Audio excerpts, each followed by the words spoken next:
and welcome to Race Retro, which apparently is powered by Motorsport magazine. Now, two of the gentlemen behind Race Retro, one being the past and probably still the present and future, and one most certainly being the present and the future. But let's look to the founder, or one of the founders of Race Retro, and asked him just how much did they have to drink, or how much coffee had they had to come up with the idea of Race Retro at Stoneleigh Park. Well, we didn't need to drink too much because we went to the old racing car show, which was at Birmingham, and we found that there was nothing of any great interest to us old guys. We've been competition driving for many years, and it was just about Formula One and single make racing and rally series. So we thought, well, we'll just have a bottle of wine and discuss this, and started Race Retro. And I guess you thought that it would be a perfect time in February, given the fact that you've got that rally feel to it, with the temperature being turned right down outside. Well, you have two advantages of this date. First of all, you're quite right about the rallying. It's the perfect rally weather. The other thing, of course, is it's just before the start of the historic racing season. So everybody comes along here and makes their plans for the racing season of this current year. So they're getting their equipment, they're getting a new, nowadays they're all trying to buy the hands devices so they can race for the first time with the head held high like the Formula One guys do. Okay, David, right, now then, the other gentleman who is now the current custodian of the show, and your name, sir? Lee Masters. Okay then, Lee. Right, what's your position and what are your plans now for the future for Race Retro? So I'm the acting show director, and we acquired the show last year. Race Retro was a great opportunity for us to acquire a show with great heritage, 15 years of being at the forefront of historic motorsport, and this is our first time out. So really, what are our plans? Well, first of all, we've teamed up with Motorsport magazine. They have a great following, great readership. They've been going for, I think, over 90 years. Have a great sort of archive of material. They have great respect in the industry.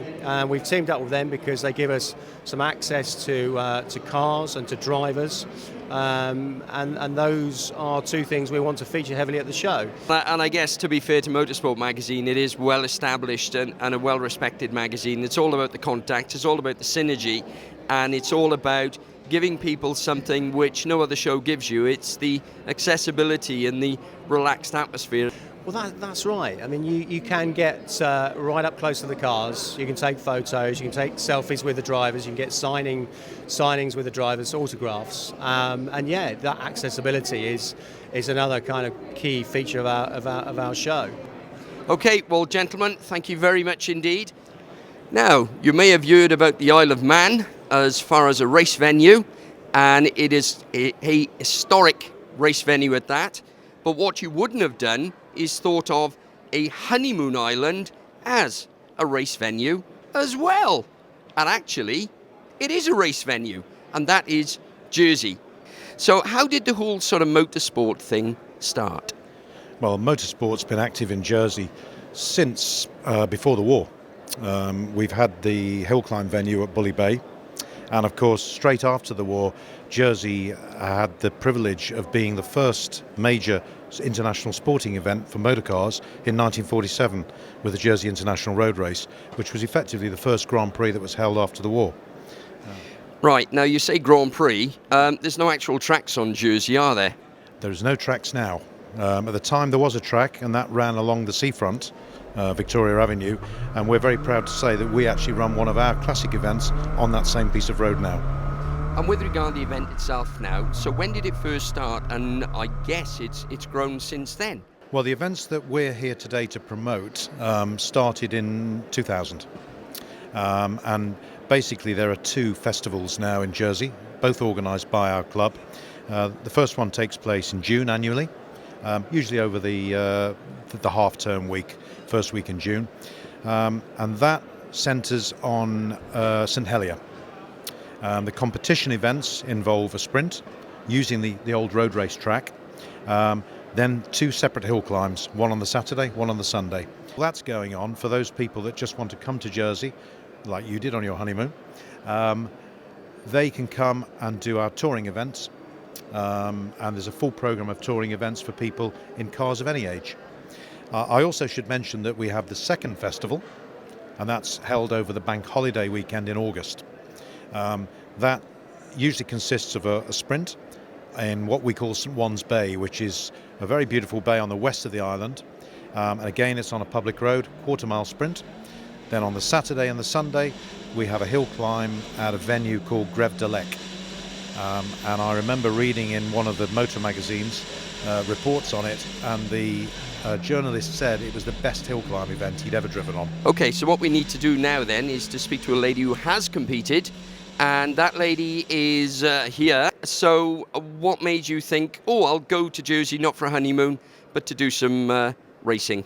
Well, I actually live in Jersey, and I'm very fortunate that my partner's been into motorsports for 10 years, and I convinced him to use one of his cars. I've been racing his Dolomite Sprint, and it was my first time last year, and I did both events in June and August, and thoroughly enjoyed it. Was that your first competitive run? You hadn't done anything else before that? The only thing I'd done previously was a track day, but that was in an Evo 8, and basically, that was the first time I'd driven that car as well, apart from pootling on the roads, but apart from that, it was the first time I drove it competitively. Mm-hmm.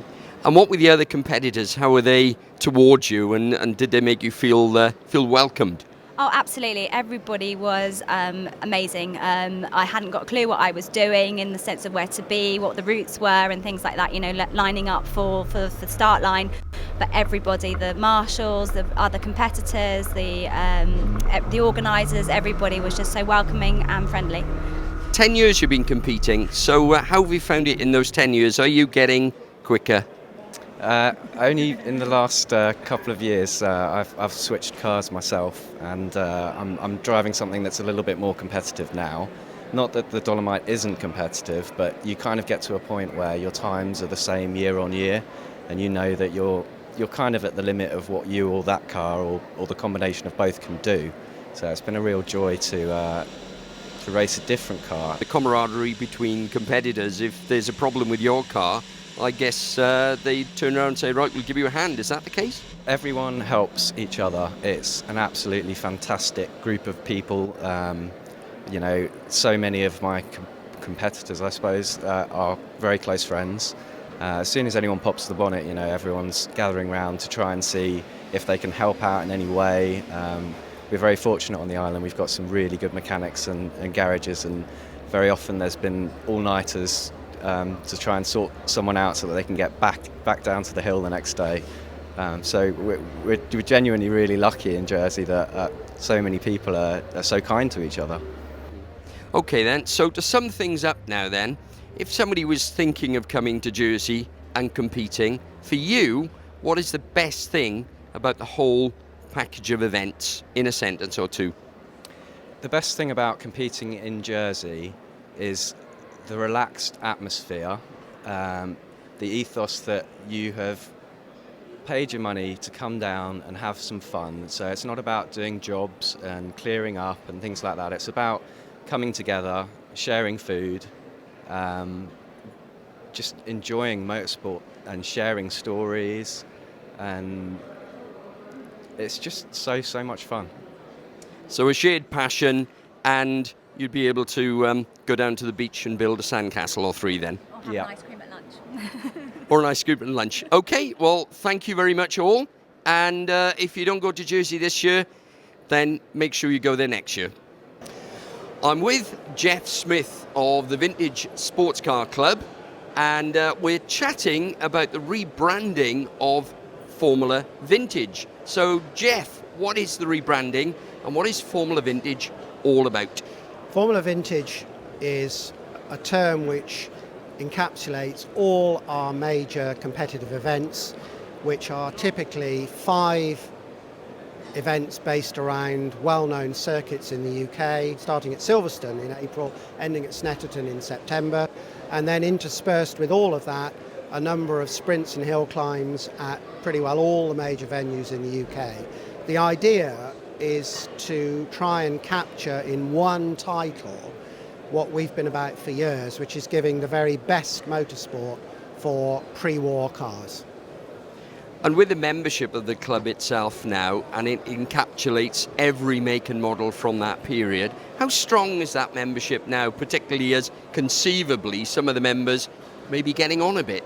I would say that in our roughly 7,000 members, we have got a growing proportion of young members, often from existing vintage families, and typically we have a number of families with 3 generations racing, grandfather, son and grandson. The difficulty, of course, these days is the supply of suitable cars, but one of the other things that the club has been doing for many years is calling on the generosity of members to lend their cars to young members to give them a taste in one of the many disciplines that we cater for. And I guess it's a case of camaraderie where, for example, in the events, you haven't got airbags, you haven't got anti-lock brakes, so drivers respect each other if there is circuit racing, and there's that camaraderie of everybody helping everyone else. Absolutely, and it's on and off the track. And so if you look back to take some real examples over the last few seasons, I have lent one of my Fraser Nashes to an arch competitor when his car broke down. If you break down during a meeting, there are never shortages of help and hands and pieces to get it back together on track. And if you just look at the car that you've got alongside us today, it is perfectly normal for people to race wheel within wheel, and so the front wheel of a competing car could well be sitting between the front and back wheels of Cognac, and the drivers respect absolutely each other's track space. But it's very competitive racing, and of course it makes a great public spectacle, which is why our meetings are very well attended by the public. What would you say to any youngster now watching this who's keen to get involved? What's the easiest way that they can get involved? Well, the first thing to do is to come along to one of our meetings, and I would say that for a young person without any family contacts at all, at any of our meetings, they will be able to see straight away people of their own age who are already competing by virtue of family connection or whatever. And given that young people these days are not at all shy, the answer is to go up to the first person you can see that isn't bald and grey like me and just chat to them about how they got into the sport. But there is a very welcoming atmosphere, and that's something else that the club guards very carefully. We are inherently a very friendly and a very open club, and even earlier than the example you gave, at any race meeting you will find mothers and fathers with quite small children admiring a car, and 9 times out of 10 somebody will say, would you like your son or daughter to sit in the car, get the feel for it, have a picture. We've done that probably 10 times today on this stand. That's all part of the way that we see things. Well, we've had a great day at Race Retro, and young Seren here from Swansea is going to drive me home. So until next year, bye-bye.